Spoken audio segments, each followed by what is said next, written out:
Welcome to Two Humans Talking, the podcast that talks about what it takes to be healthy and stay healthy in this modern, fast paced world. I'm your host, Tiffany Simms. You can find me on your favorite social media platform at the Tiffany Simms, Simms. And I'd look forward to connecting with you. Today, I am bringing you Elicia, who is going to share a story with us about how do you stand in your power without being combative to the people around you, but respecting and honoring yourself, your struggles, and who you want to be in this world. And so I am so excited to have you here. Thanks for coming on the show to chat with us today.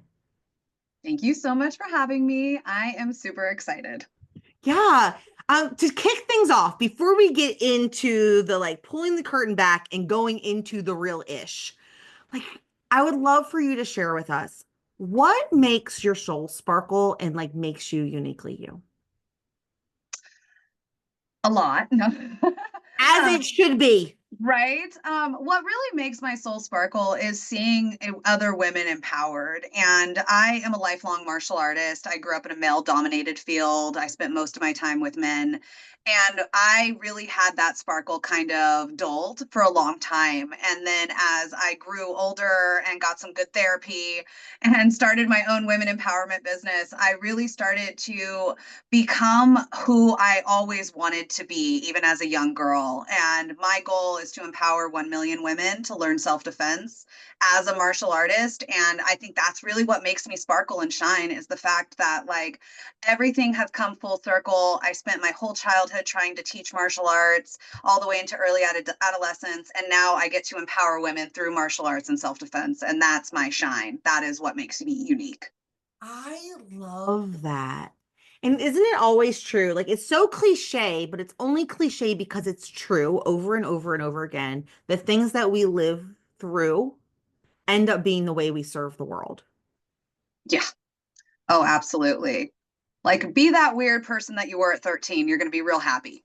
Right. And your soul has never felt more seen, loved, supported, and sparkly, and like it was all for something. Absolutely. You know, that triggers like this really random thought. And so which is like, I feel like the naysayers in the back of my head, they pop up during the show so that I can like ask really weird questions. And one of it is like, it's so cliche. Like, no one wants your trauma, like your trauma to come back through to be the way that you help me. Like, keep it to yourself. And I have such a different take on that. So I'm curious what yours will be. But I believe that it's not like we're transforming our trauma and making it mean something. I believe we had to go through the trauma to become the person that we were meant to be to help serve the world the way we're serving them. And had we not had that experience, we would have never been able to step into those gifts and help other people through the thing when there was no one there for us. What do you think about that? I completely agree. I mean, I think for the abuse that I endured in my early childhood, and through my adolescence and into early adulthood, it really, I had nobody. Like, I had absolutely nobody. I was blamed, I was shamed, and I was guilted. And I spent years believing that I just was an awful person and I didn't make good decisions. And it wasn't until I had my own child and I recognized these types of triggers in myself. I went into therapy. I'm still in therapy, by the way, so it's still there.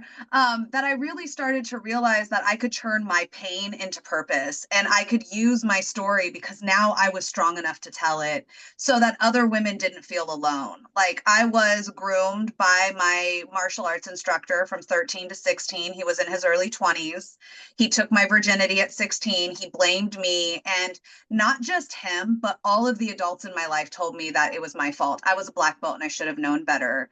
And now in society, you see all these young women and young men, but young women being taken advantage of by their instructors, their coaches, by these people who have power and authority over them. And if I can just make one of those girls see that they do not have to do what they are told, they can step out and say, this makes me uncomfortable. And if something happens, they don't feel alone. That is why I do what I do. That is why I turn my trauma into a purpose and I tell my story. And people will be like, oh, you're trauma jumping. You sound like a victim. I was a victim. I'm not anymore. I'm a survivor now. And if there's another victim out there that needs to hear this, you are a survivor. You deserve happiness, and you do not deserve to let that trauma define you. Boom. What? I have so many like little tangents that my head's going, so I'm like taking a minute to figure out which thread I want to pull first. So I'll go with the first one that popped into my head, which is because now that you're in a healed place, I was molested by a cousin when I was younger. He was 2 years only. He was 2 years older than me, but I was six. And then later on, like raped, roofied, I've had some stuff ish myself.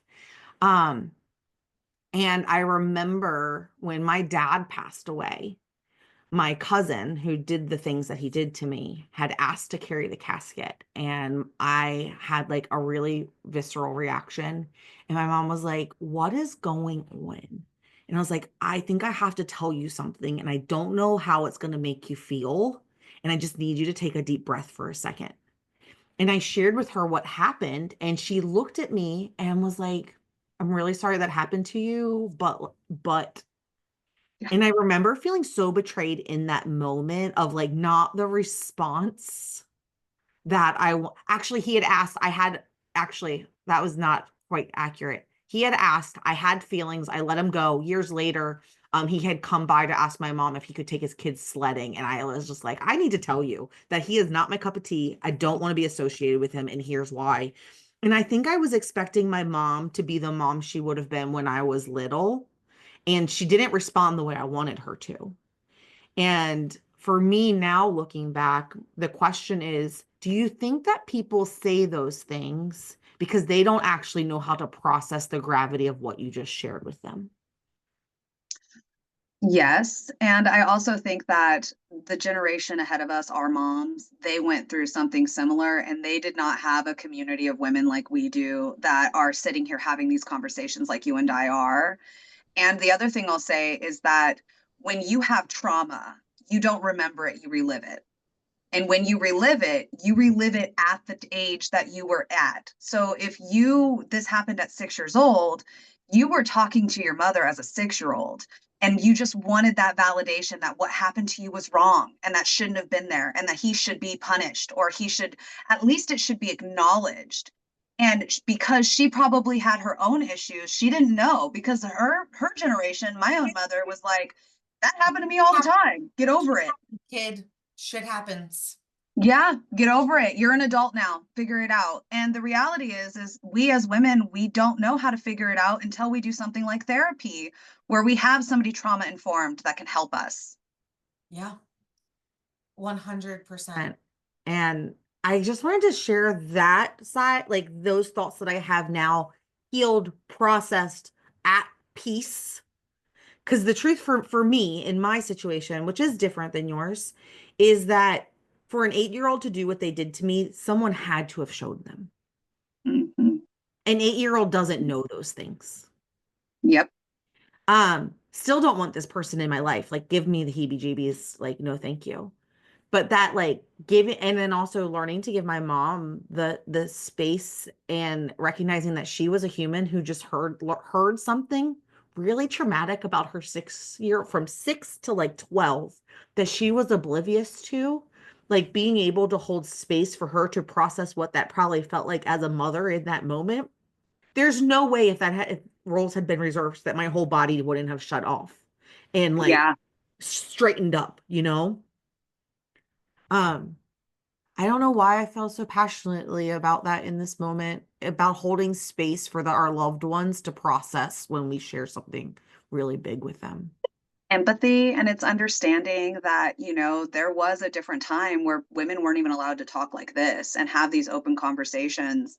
My cousin also molested me. He was a year or two older than me, and What a fun thing to bond over.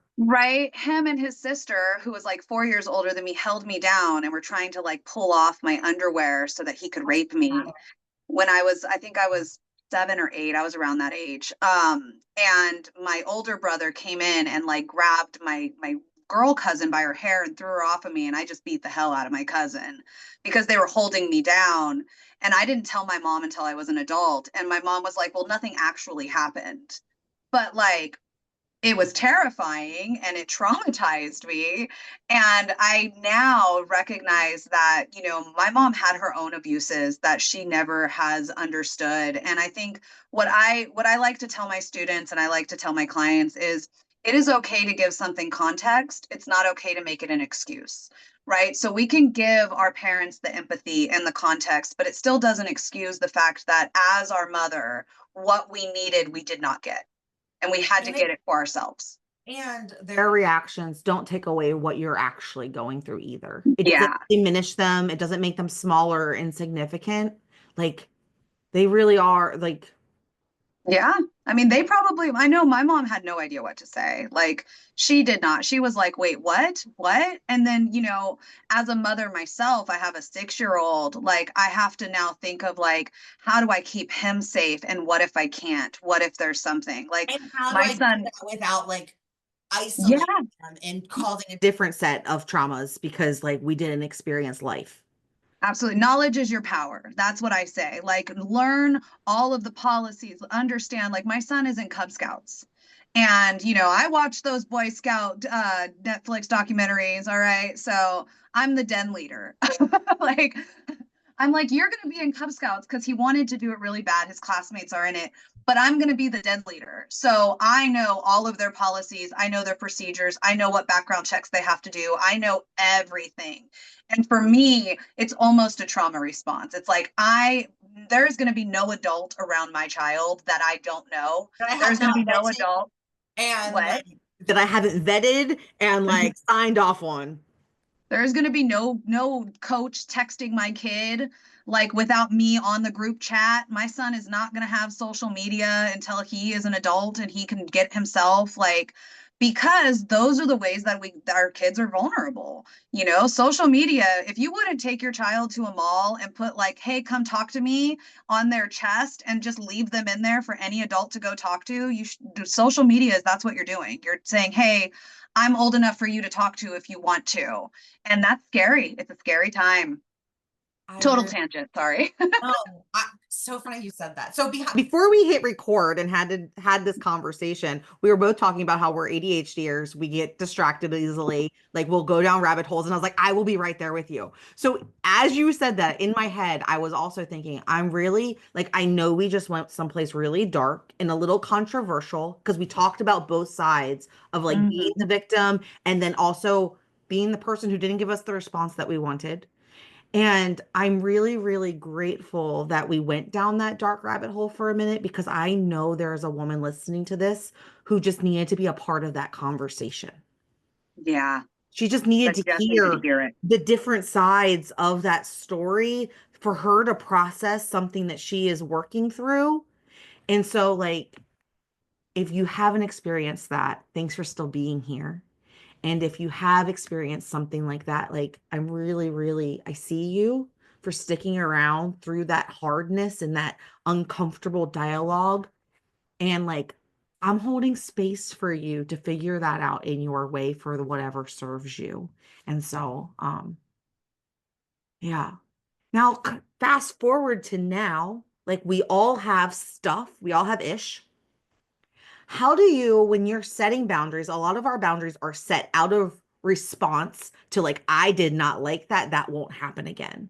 In your experiences, like, how do you do that in such a way where there's that softness and not so much combative, but just the way it is, in that you get to maintain your power without having to like vomit on other people? Yeah, without having to be like, this is my line, and if you cross it, Yeah, you're never going to without be the in my life again. emotional, like the emotional ick that sometimes comes when we first start setting boundaries. Yeah. We're trying to learn and it's just like I mean, I think communication is key, right? Like you have to be confident in yourself. So you really have to know where your line is first and then start small with someone safe, right? Like start small with someone you trust when you're setting those boundaries who isn't going to immediately come back with a backlash. I highly suggest not doing that with a family member because when you don't set boundaries in your life, the people will set them for you in your life. And usually 99.9% of the time, those boundaries are in benefit of them, not you. So you are making their lives easier by not having boundaries or allowing them to set them for you. So start with your best friend. Start with somebody close that you trust on something that is a very simple no. Like, I use the example of like margarita Tuesdays, right? I used to have a group of friends that loved to go out for margaritas, but there was this one girl that would always get trashed, and I always ended up having to take care of her. And instead of being like, no, that girl gets super drunk and she's annoying, I was just like, I'm not going to go this time. And I said it to my very close friend, and she took my no as a full sentence. I didn't have to explain myself. And that empowered me to go from a place of love and caring. Like, I also love myself. And when I go out with my friends, I don't want to have to be a babysitter. I have a young child at home. My goal is to go out and let my hair down. It's not to go out and take care of somebody else because they don't know their drinking limit. And when you start small, right? When you start small. I also, just so everyone knows, I used to be that friend that drank too much and had to be taken care of too. So I've seen both sides of it. And I had to have somebody very lovingly tell me, like, hey, when we go out, like, why don't you not drink so much and actually spend time with me? So not only have I been on one side, but I've been on the other. That And is I so respected kind of that. them. That is so kind of them to be like, hey, I want to make sure I have fun with you tonight. Can you rein it back? Because it could have been their boundary could have been not inviting you and just Yeah. letting it be a thing. Because it's like if I don't like the way that she behaves and I respect who she is, and if that's her thing, that's her thing. But like I'm gonna distance myself from putting myself in that situation where like I have to choose. And so that's cool too. Yeah, she did it in a great way. She was a little bit older than me. I was in my early 20s at the time, dealing with a lot of trauma. So like I would take one shot and there would be 10 more following. I had no boundaries when it came to drinking. I don't really drink anymore, but back then I did. And she really came from a place of love. She was like, "Hey, I want to spend time with you, not have you running around in your little ADHD phase, like talking to everybody and taking 1,000 shots until you're so drunk I have to take you home." And that for me, that was one of those where like I didn't recognize it at the time. At the time, I was like, she doesn't want to hang out with me. What is wrong with me? But as I got older and I matured, I realized that she did that in like the best way to set a very solid boundary with me. And after that, I just didn't drink. We would go out to dinner. We would go see a movie. We would go hang out without alcohol involved because I recognized that I liked having her in my life, but she didn't like me when I was like drunk Ely, And she right? had that she saw value in you. You. Hmm. So And that's where we can start as women is just finding our value and the value in the people around us and coming from a place of love. Coming from a place of, hey, I really like hanging out with you. I really like spending time with you, but I can't pick up your kid every week, 3 times a week. I don't have the time to be able to do that, right? Instead of being like, find a ride for your kid, I'm not going to do it, which is how we feel because when we start to set those boundaries, we have an emotional reaction, right? We're frustrated, we're upset. And so it comes out as like a snap, right? And then it becomes not about the boundary, it just becomes about the communication style. And so if we take a moment and figure out what is bothering us, why is this bothering us? For example, my friend that said, hey, I don't like it when you're getting hammered. Like, can we not drink? It was coming because she just didn't like the way I acted when I was drunk like that. If to her, she wasn't a drinker, it was annoying. And instead of coming at like, hey, you're super annoying when you get drunk and you repeat yourself 500 times, right? Um, because I do. She came from a like, I just like hanging out with you as Elicia, not drunk Ely, right? Like, you come from this place. And I think that's as women how we start. We start by understanding the why these things are bothering us, and then we use communication and open communication and trust to set that boundary in a loving way. there's so much power in what you just shared right there. And I want to highlight it in case it was like a nuance for someone and they missed it. Her friend very eloquently shared how she wanted to hang out with her. And by doing that, it wasn't a fight. And she taught Elicia how to set boundaries for herself that were non confrontational. And so, like, she modeled what that looked like for you to then go practice later in your life, which I think is so powerful. So often women are like, I'm so worried about the other person, right? what a gift you're giving them by modeling what it's like to share what you actually want, how you want to experience life. Because it doesn't always have to be about like what we don't want. It Yeah. can be framed in how we want to feel and the interactions that we want to have. And the other thing that you had shared that triggered, I don't say I don't have time anymore when someone asks for something. My new phrase is like, I don't have the bandwidth to support that, or I don't have the capacity right now. I could do X, Y, and Z, or is there anything else that I could do to make your life a little bit easier that I could actually fulfill on? And because so often, and I think maybe it's because people have such a trauma response to like, I don't have time, and it makes them feel neglected and Yeah. non-important, and like all of the insecure feelings that come with that of like, I do everything for you. Why how can you make time for me? And it's like, I love you and I love to support you. I don't have the capacity to do that for you right now. And then like it could be a period, or there could be Yeah. a transition if you know that there's something else that they've been seeking that you can support. I wanted to share that in there too. Oh, absolutely. It's often, and I found this out with my husband, right? Because like when I was first trying to set boundaries, I was not doing a great job. I I was was just like, so don't treat me combative. that way. Um, but what I found when I started therapy was that it wasn't what I was saying, it was how I was saying it.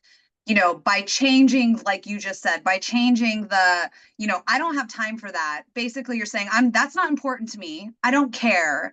But in reality, what you mean is, I just don't have the capacity to take care of that right now. And I love that because that is so important. It's really how you're saying these things and less about what you're actually saying. If it's coming across to the other person like you don't care, they're immediately not going to listen to anything you have to say. It's just going to be defensive.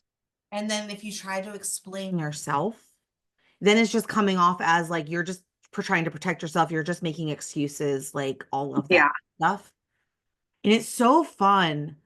Like, have you experienced that excuse me, that the more you practice honoring yourself and what feels good for you and what actually you need from the world around you, the like less combative the conversations become with the people around you when you have to say no to something or ask Yeah. for correction. Okay. Oh yeah. And I mean, I have a lot of experience with this because I am very blunt. Like I said, I grew up as a martial artist, and in martial arts, you do what you're told. Like there is no arguing, there is no explaining yourself. If your master, your instructor says do 100 push-ups, you say yes sir and you do 100 push-ups.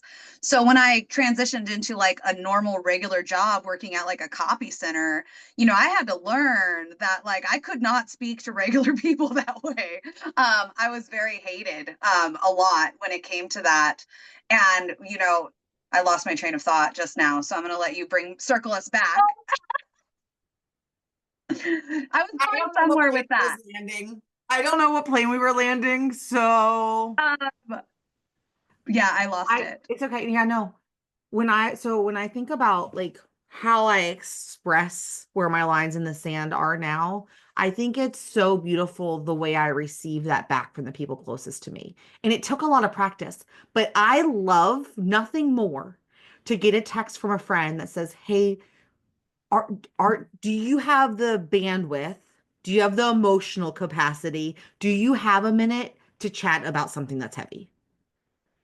Yes, that Do you, is. Oh, or hey, I know you got a lot going on. Would you be able to support this on Thursday? I could use some help. Or that text message that says, "Hey, do you have a minute?" And I can respond without any icky feelings happening in my body that say, "Is this a reschedule my meeting or can we talk about it later?" And my friend or my calendar opens up at 7, like because my friends know what that means, and it is truly like I need to know what level of support that you really seek right now before I go blow my whole life up.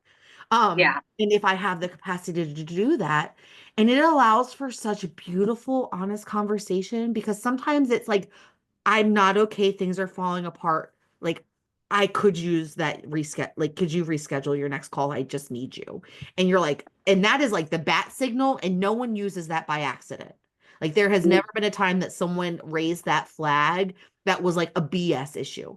Family members, they bend the lines and they no longer have that door of access. Yeah, there's no lines. That's why. Yeah, it was like, you abused that power one too many times. And so like that's no longer accessible to you. And then there's other times where it's like, actually, no, tonight will be fine. Or actually just call me tomorrow. I just had something on my mind I wanted to share with you. It took me years to get to a place where I could like express that and not feel like if I said that, no one would want to be my friend anymore. Yeah. Right. Oh, yeah. And I wanted to share that out loud so that, other women listening with us right now, it takes practice, it takes reassurance. And if there are people in your life who like push up against that, it's okay to ask questions like, hey, why did that bother you so much when I said that? And give them an opportunity. If you truly love another person, get curious about their reaction when you set a new line in the sand, because it'll open conversation, that door for conversation for you to really unpack it. And if they're not that important to you, then you just start creating the distance. Like it doesn't Yeah. even have to be a conversation. Hmm, busy. No One one of the have to things, that's one of those like I didn't have to tell you that I like yeah. hanging out with you when you're not drunk. I just would remove myself from your presence. Like, right? Like, Yeah, no. One of the things that my therapist, because I deal with setting boundaries with my family all the time. Like it's a struggle. One of the things that she says that helps me visualize, because that ADHD, got to visualize it all, is that, your family has a little bit of an entitlement to your time, your emotions, and your effort. They feel like they're entitled to it. And your family growing up, they have a cycle. They have a circle that everyone is comfortable with what's happening in that circle. And the moment you start to set boundaries, you become out of that circle. And then everyone spends that cycle trying to get you back into the circle because it's so uncomfortable for them, for you to say, like, hey, I don't have the capacity to deal with this right now. I don't have the time. And I've found with my friends, like I have a couple close friends that when, my life is blowing up and shit's going wrong, I will message them and I'll be like, hey, do you have the time to talk to me right now? It's going to be big, trigger warning. And we have like a little emoji that is like a bat signal, basically. And if they don't have it, then I know that, okay, I will wait. And then they'll call me and they'll be like, hey, are you still having problems with that a couple days later? And we both will do that to each other. There's that mutual respect. And I have found with at least my family, my own family, and my in-laws that same respect really isn't kind of there. It's like, well, everything I've done for you, or, you're going to be in our will. And it's like, that doesn't matter about what we're talking about in this moment. And I think that it's important for, anybody listening to understand that you have the right to step out of that cycle. You have the worth and the value to understand that maybe that's not the way you want to live your life. And it may be hard, but just like learning how to do our makeup and our hair, it does get easier, right? The first time we did eyeliner, I think we all know how well that went. We look like we have black eyes. Okay. But now I can do kind of okay eyeliner. I'm still not very good with makeup, but I've practiced for like 10 years and I got it down. I can put mascara on at least. And the same way we build those skill sets is the same way we have to look at boundaries. We have to build the skill set. We have to build the confidence to say, no, I'm not interested. No, I don't want to be treated that way. And even if you're just saying it internally and you're creating what we call the gray rock method, right? Where you just kind of take out the emotion, you still have interaction, but you're not as emotional about it. And a lot of that too starts with finding why these things are bothering you, not mhm. just why they're bothering them, but why is their reaction bothering you? And I have a quick story on that actually that I'll tell you, because it's me and my mother-in-law get along really well. She's very successful. She's a successful saleswoman. And when I first started my business, I started being like, I got to set boundaries, right? Feeling all super empowered. And so I had told her that I could not drive out the 30 miles to her house to take her grandson to see her anymore, that we needed to start trading off. Like if she wanted to see him, maybe she could pick him up from school, started giving her options. And she came back and said, no, that doesn't work for me. And instead of recognizing that, for her, this was really inconvenient, I started trying to explain myself. And I started getting really frustrated because I'm like, she doesn't respect me. She doesn't respect my time. Like I'm trying to run this business. And each time there would be pushback, I would bring it up and she would be like, well, what are you doing every day? What are you spending your hours doing? Because I'm busy. And I'm like, you And know, now you're like defense mode, right? and Like, now I'm defensive. I'm like, well, what do you mean what I'm doing? What do you want me to send you a spreadsheet of my breakdown? But she knew I was very insecure about that because at that time, I didn't even know I had ADHD. I just knew it was really hard for me to stay focused. And so instead of recognizing that this is my boundary and you're going to either figure out a way to make this work, right? Because sometimes you do have to set those hard lines. I would defend myself and I would get so angry and I would get so upset. And then I would spend the whole day, arguing with her in my mind about everything I should have said to get my point across, trying to get her to understand that, 3 hours out of my day so that she could spend an hour with her grandson was not feasible for me to do.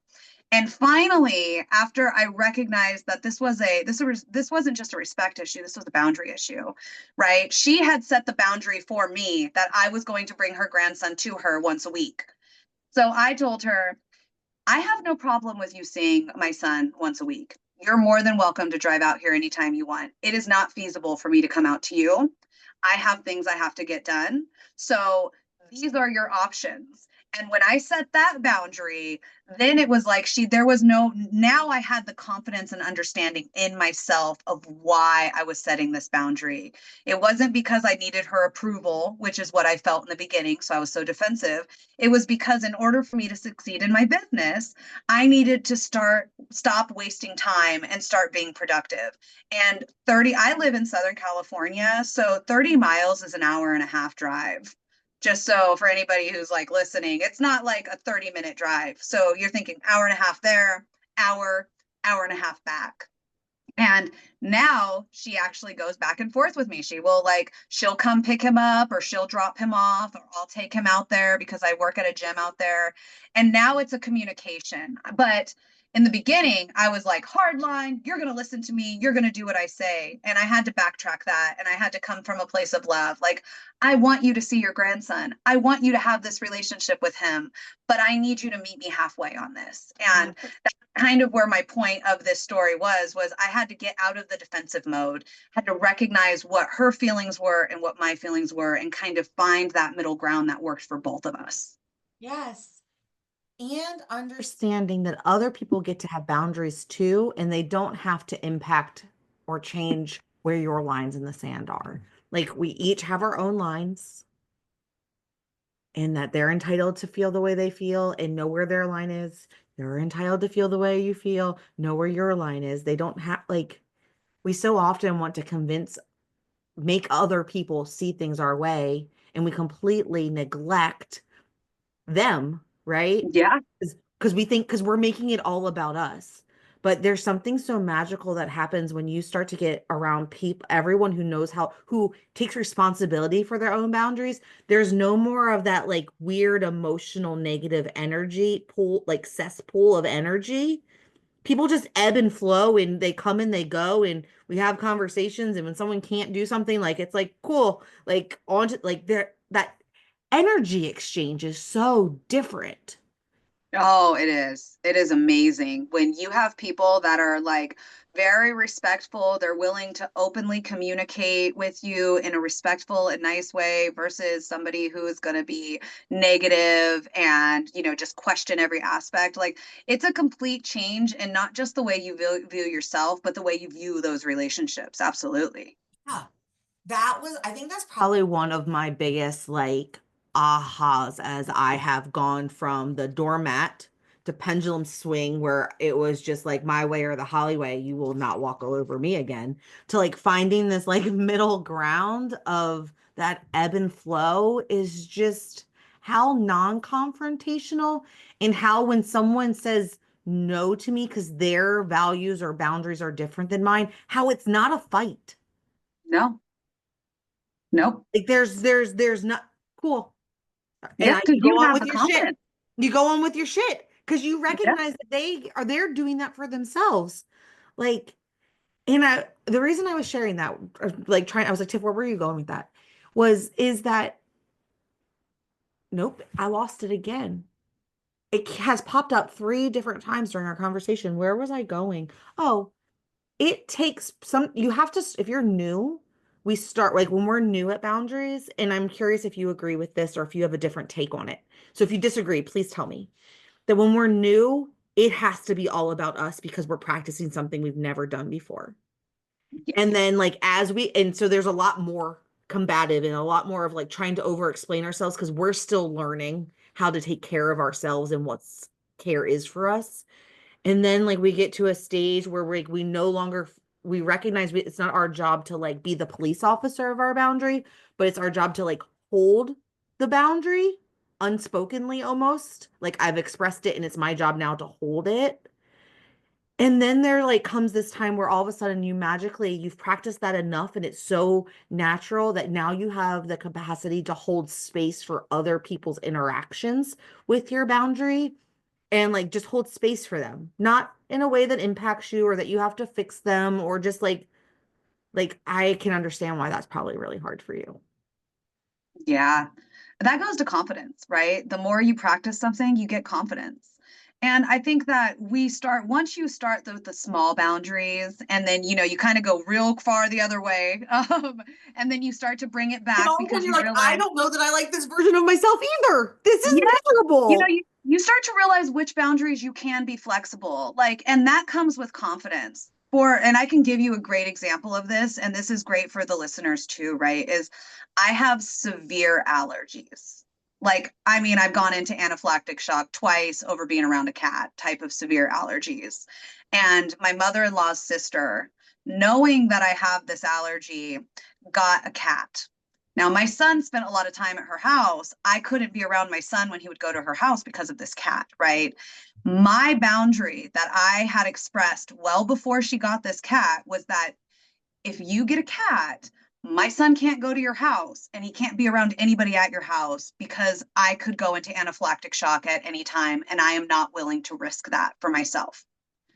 Now, I think we can all agree that that's a hard line, and there's a reason for it because I've gone into anaphylactic shock twice. I know what it's like to have a near death experience from it, and this is a hard boundary for me. So when she got this cat 2 years ago, she lied to me about it. And then she kept that cat for 4 months, telling me I needed to figure out a way to make it happen. And then it became questions about why I was so allergic, what made me allergic, why don't I go get immunotherapy, right? And like as people are listening, they're going to get frustrated at the rest of the story. Mind you, this was 2 years ago. She waited until I was leaving town and she was supposed to watch my son to tell me that they got this cat and not to worry because they kept the cat upstairs. And I was like, my son can't go to your house anymore. Now, this was my mother in law's sister. Okay. So my mother in law, she's like, you're punishing me. You're not allowing me to see my grandson. And I'm like, she has to get rid of the cat and they have to decontaminate the house before anybody in that house can spend I time could with my son. literally die. I had to write an 18-page like ebook on Canva that explained what allergies were, my own experience with allergies, and why I was so scared to have my son be around them. And they finally got rid of the cat when me and my husband put our foot down and said, nobody is seeing our son until that cat is gone and the house is decontaminated, right? Nobody is seeing him, including his grandparents, my mother-in-law and my father-in-law. And we decided that her sister was not going to be a part of our son's life. She did such a, like, in my opinion, she went against everything she had told me. She did such an awful thing to me to put my life in danger that way that she was not going to have another opportunity. And we have stuck by that boundary. And there are times in your life where you have to set a very hard line and you have to be confident enough to stick by it. It's been 2 years. We just fought about this last Sunday because I won't allow my mother-in-law's sister, to be around my son. And she thinks that I am punishing her, my mother-in-law, because it's making her life harder because her mom lives with her sister and she can't see my son. And I'm like, I understand and I empathize that you are in an awful situation. Like, your sister made this decision, it lasted for 4 months, and now your life is highly inconvenient because of it. but I have to keep that boundary because the moment I open the door, my life is again at risk. And those are the times where we as women need to recognize that it's not about the communication style. It's not about like empathy or empathizing or understanding. It's about this is what I need to stay safe. And when it comes to that, I urge anybody listening to really know where those hard lines are and understand that people are going to push them and that you have to have the confidence to be able to say, no, I'm not okay with that. No, I'm not, it's not good. And my mother-in-law is a saleswoman, so she tries every which way to get around this. Like this weekend, the reason we were arguing is because she wanted to take my son to a birthday party that her sister was going to be at. And I said no, because I don't want her sister around my son, because I feel like it was blatantly disrespectful for her to get a cat and lie to me for, 4 months and blame me. So just a quick little story about how these types of boundaries, like there's different ones. There's ones that you can be flexible on. Hey, I'll take my son to you if you come pick him up or if you take him home, right?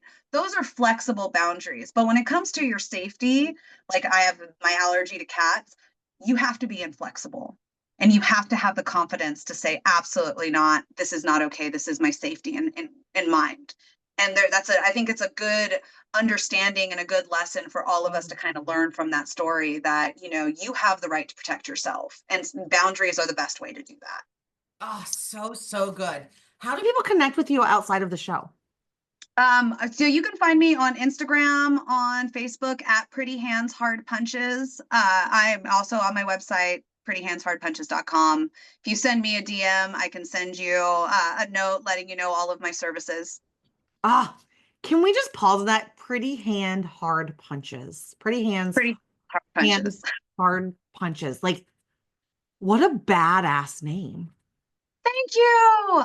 It was before I learned about Chat GPT, and I literally just listed every word that I could think of that was like what I was trying to do when I was Like, empowering I women feel through. like that just embodies every inch of like what you're doing in this world and the type of women that you're surrounding yourself with and serving in the community that you're building. Like, I think that is so, so cool. I also really love the very windy journey that we took and where it just landed. Like, who would have ever known that when we started that we would have landed with such a punch? And so, like, as we wrap up this episode, is there anything that's left on your heart that we didn't share or a motto that you live by that you want to leave us with today? Absolutely. And that is that you are the person and you are the one that defines your self worth and your self value.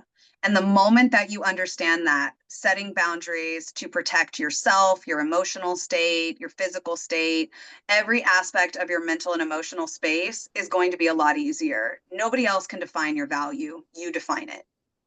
Oh, that is so magical. Go be a human in this world. Go connect with Elicia. And with that, that's Two Humans Talking. I'll see you next time. Bye.